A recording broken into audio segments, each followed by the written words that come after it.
Special thing about Jarrett Allen and the reason why he's perfect for the Nets is that he doesn't need the ball to thrive.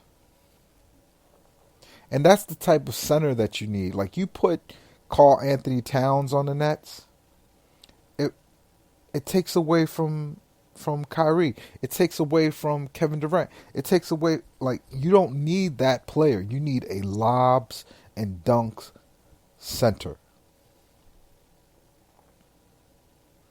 I've been talking a lot of shit about Sean Marks because I'm unhappy with a few roles on this team. I want to win it all, Nets fans. And that's why I'm so happy tonight. Watching this Kings, it's not like we beat a world beater team. The Kings are in disarray. And the Kings have beaten some good teams recently, too. But I don't know if Walton is the coach. And I don't want to waste any energy talking about the Kings because there's so much I want to touch on. Pause. With the Nets. Right? Garrett Temple had a game tonight. I mean, he wasn't Dinwiddie. He wasn't Joe Harris. But when the Kings scramble to stop everybody else, he snuck in between the cracks and got 18. I appreciate that. I like that.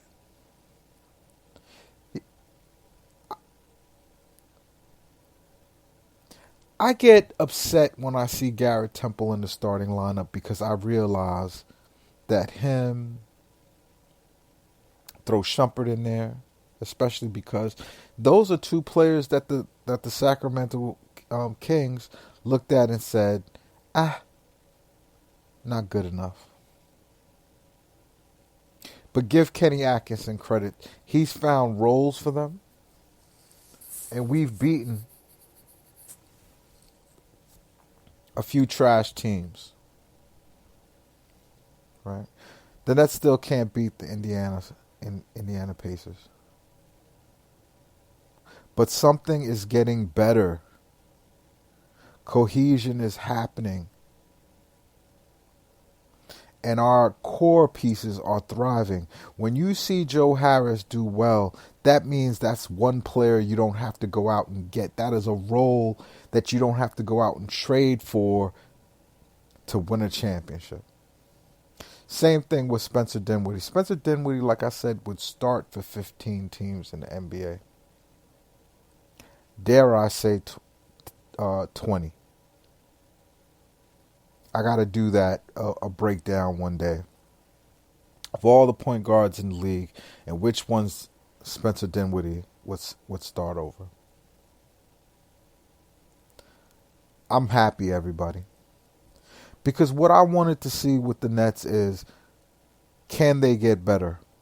Can they take advantage of these games where they play these crab teams and we smack them?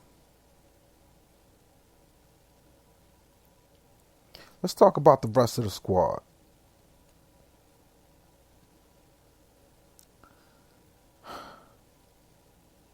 DeAndre Jordan got 6 and 10 tonight.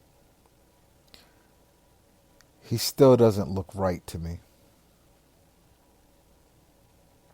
I think DeAndre Jordan has to cut that vegan shit out. I don't see strength and burst out of him. I don't see the guy that I used to see. And I blame the vegan diet. I blame the vegan diet on why Kyrie Irving looks strange. Why does his eyes look like look at his Nets press photos? All right. I have a godson, his name is Alex. Great kid. Moved to Atlanta, got with a bunch of black hippies, came home.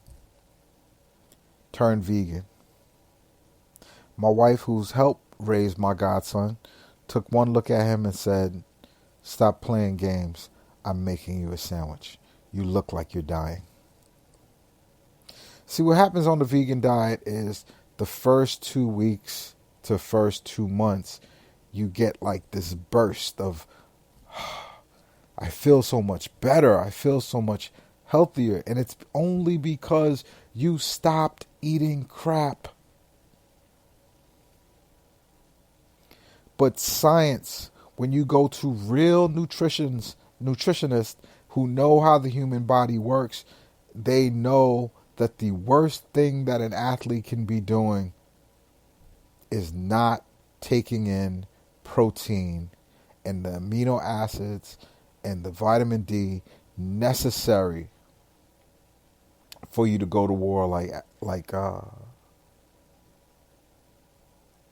warrior. I know. I'm going to get DMs. I'm going to get people who start saying stuff. Listen. Science. See, America's become such a godless place that we just believe everything is religion now. Our politics is religion. When they talk about Trump, it's like they're talking about a messianic figure. The way we eat is religion. No one does actual science. And look at all the things that we've been taught. When I was young, they taught us you should be drinking a whole glass of whole milk. Then they taught us whole milk is unhealthy. Now we find out there's not much difference between whole milk and 1% milk. They taught us it's low fat. Low fat is the way to go. Turns out there are healthy fats that we're supposed to be eating, and the ones that they said that we should, like the I can't believe it's not butter and the margarine and all of that, that stuff was killing us. And I look at the players on the Nets and I wonder how many of them are taking to these diets and getting injured. And my example is Darren Williams. Darren Williams was fat his whole early part of his career. And that's what killed his ankles. But what made it far worse and made it where he could not come back, I believe, and I believe there's enough anecdotal evidence to prove it. I mean, empirical evidence, excuse me. I don't do anecdotal evidence. There's enough empirical evidence to say that his ligaments, that the damage he did to his knees could not come back because dude went vegan. You need chondroitin to repair the ligaments in your body. And now I'm scared the same thing is happening to Kyrie Irving. Kid stays unhealthy. Right? And should you be eating super fatty steaks and then drinking Kool-Aid after or a glass of sugar after? Of course not. Should you be getting enough fiber to be able to counteract the effects of eating certain meat? Yes. But there's few and far between things that are more healthy for you than eggs, than chicken breast, and even a lean steak. Your body needs it to recover from the pounding it takes playing professional sports. And I worry about Kyrie Irving because of that. And more importantly, I worry about DeAndre Jordan, who didn't have a bad game. DJ did his thing tonight. Right? Let's talk a little bit about the youngins. Musa, my son, my fictional son from a fictional affair with some Bosnian Instagram model. Things I could only fictionalize in my brain because my wife would kill me.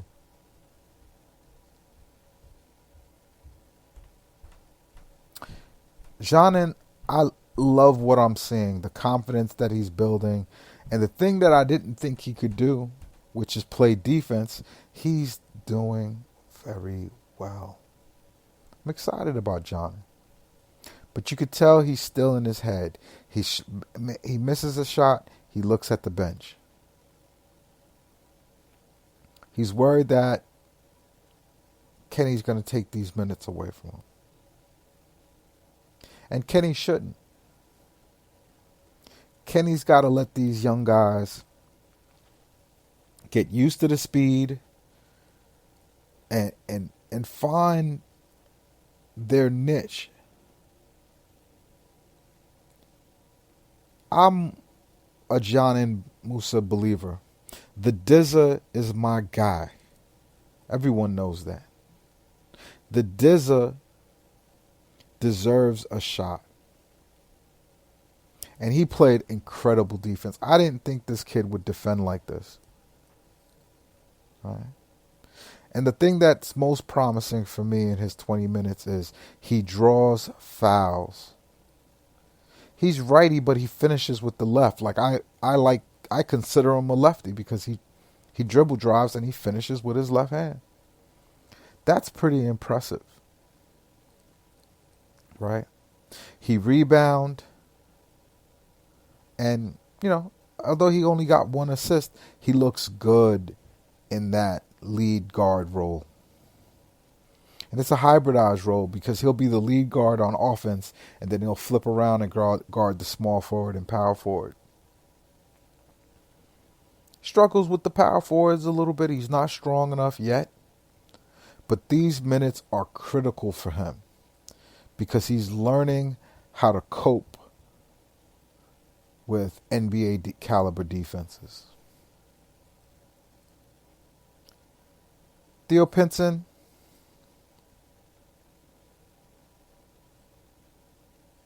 Theo Pinson.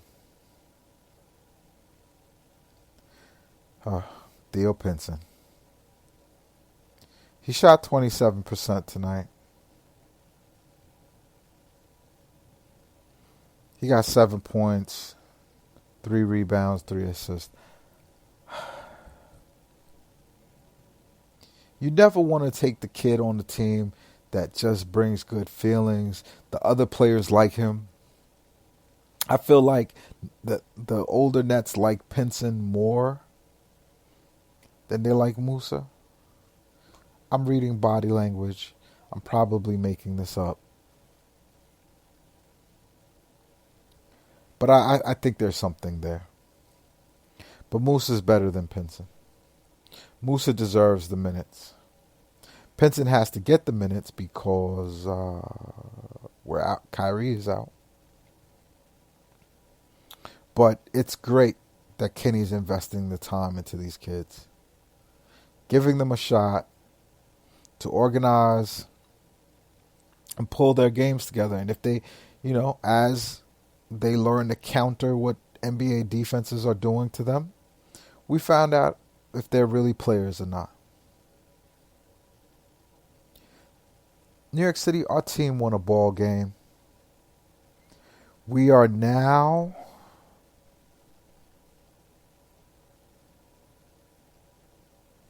in 7th place. 7-8. We just climbed over the Orlando Magic at 8. Right. Indiana's in front of us. I don't know if we can catch them. The team is going to have to make a lot of adjustments. Oh, I'm tired. To catch Indiana. We're not there yet. We need a player. I haven't seen Sean Marks staring at the court this year. He's probably